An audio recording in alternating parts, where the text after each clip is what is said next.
Hello' family, পুনৰ এটা নতুন ভিডিঅ'লৈ আপোনাক সকলোকে স্বাগতম জনাইছোঁ। আজি এই ভিডিঅ'টোত আপোনালোকক এটা নতুন জব নটিফিকেশ্যনৰ বিষয়ে জনাম। যদি আপোনালোকে এই ভিডিঅ'টো প্ৰথমবাৰৰ বাবে চাই আছে তেনেহ'লে চেনেলটো ছাবস্ক্ৰাইব কৰিবলৈ নাপাহৰিব। লগতে আমাৰ এটা হোৱাটছআপ গ্ৰুপ আছে, তাৰ লিংক মই ডেছক্ৰিপশ্যনত দি দিম, তাত গৈ আপোনালোকে জইন হৈ ল'ব। গতিকে এই নতুন জব নটিফিকেশ্যনটোত কি আছে এবাৰ চাই লোৱা হওক। HDFC bank new recruitment 2025। HDFC বেংকৰ ফালৰ পৰা নতুন নটিফিকেশ্যন ওলাইছে। ইয়াত বিভিন্ন ধৰণৰ পোষ্ট আছে।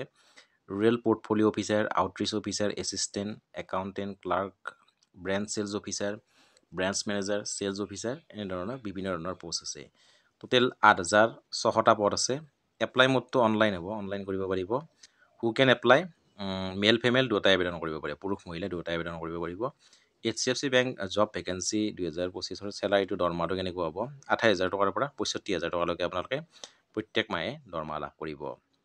এজ লিমিটটো কিমান হ'ব? 18 বছৰ হ'ব মিনিমাম, আৰু মেক্সিমাম কোনো ধৰণৰ এজ লিমিট নাই। মিনিমাম 18 বছৰ হ'লে আপোনালোকে ইয়াত আবেদন কৰিব পাৰিব।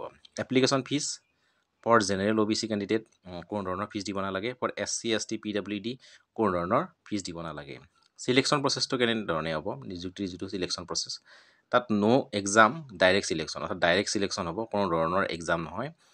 Education qualification candidate should have pass 10, 12 graduate from recognize board or university or institute. অৰ্থাৎ আপোনালোকে মেট্ৰিক পাছ কৰা হ'লেও হ'ব, হায়াৰ ছেকেণ্ডাৰী পাছ কৰিলেও আবেদন কৰিব পাৰিব, অথবা যদি গ্ৰেজুৱেশ্যন কমপ্লিট কৰিছে তেতিয়াহ'লে ইয়াত আবেদন কৰিব পাৰিব। কোনে কোনে এপ্লাই কৰিব পাৰিব? যিসকলে 10মান শ্ৰেণী উত্তীৰ্ণ হৈছে, অথবা হায়াৰ ছেকেণ্ডাৰী পাছ কৰিছে, অথবা গ্ৰেজুৱেশ্যন কমপ্লিট কৰিছে, তেওঁলোকে ইয়াত আবেদন কৰিব পাৰে। ইম্পৰ্টেণ্ট ডকুমেণ্টছ, ইয়াত আবেদন কৰিবলৈ হ'লে আপোনাৰ পাছপৰ্ট চাইজ ফটোগ্ৰাফ লাগিব, ছিগনেচাৰ লাগিব, আধাৰ কাৰ্ড লাগিব, এডুকেশ্যন চাৰ্টিফিকেট লাগিব, কাষ্ট চাৰ্টিফিকেট আৰু এজ প্ৰুফ লাগিব। কি লাগিব? পাছপৰ্ট চাইজ ফটোগ্ৰাফ লাগিব, ছিগনেচাৰ লাগিব, আধাৰ কাৰ্ড লাগিব, এডুকেশ্যন চাৰ্টিফিকেট, কাষ্ট চাৰ্টিফিকেট আৰু এজ প্ৰুফ। আৰু কোনে এপ্লাই কৰিব পাৰে? যিসকলে 10মান শ্ৰেণী উত্তীৰ্ণ হৈছে, হায়াৰ ছেকেণ্ডাৰী পাছ কৰিছে, অথবা গ্ৰেজুৱেশ্যন কমপ্লিট কৰিছে, তেওঁলোকে ইয়াত আবেদন কৰিব পাৰে।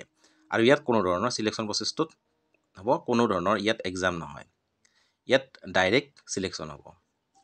ঠিক আছে, কোনো ধৰণৰ এক্সাম দিব নালাগে। আৰু এপ্লিকেশ্যন ফিজো দিব নালাগে। ফৰ জেনেৰেল OBCৰ কাৰণেও নাই, ফৰ SC ST PWD কোনো ধৰণৰ এপ্লিকেশ্যন ফিজ আপোনালোকে ইয়াত দিব নালাগে। আৰু মিনিমাম আপোনাৰ 18 বছৰ হ'লে আপোনালোকে ইয়াত আবেদন কৰিব পাৰিব, আৰু মেক্সিমাম কোনো এজ লিমিট নাই। আৰু চেলাৰীটো হ'ব 28,000ৰ পৰা 65,000 পাৰ মান্থ। গতিকে যিসকলে ইয়াত এপ্লাই কৰিম বুলি ভাবি আছে, তেওঁলোকে অতি সোনকালে ইয়াত আবেদন কৰিব পাৰে। আহিলৈ ইমানে, ধন্যবাদ।